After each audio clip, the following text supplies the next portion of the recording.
Mention দাও তোমাদের এরকম বন্ধুদেরকে। তুই কি গেম টেম খেলা ছেড়ে দিয়েছিস নাকি? আমি গেম খেলা ছেড়ে দিয়েছি তো অনেকদিন আগে।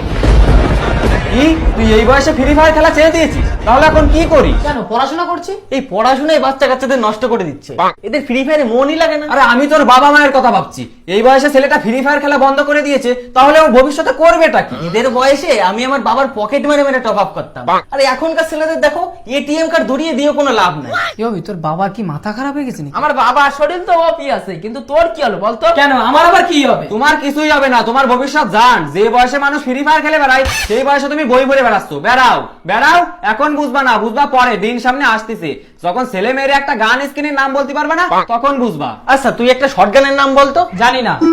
এটাও জানিস না? আরে ও জানবে কি করে? সারাদিন বইয়ের পিছন মারলে কি জানা যায় নাকি? তুমি একটু গুণ কথা কম কও। আমি গণ কথা একটু বেশিই কই। আরে তুমি ওর কথা বাদ দাও তো, তুমি আগে আমার ছেলের অ্যাকাউন্টে 3 লাখ টাকা টপ আপ করে দাও। আরে বাবা, তোমার এত টাকা দিতে হবে না, আমি কোনোভাবে ম্যানেজ করে নেবো। তোর টাকার কথা ভাবতে হবে না।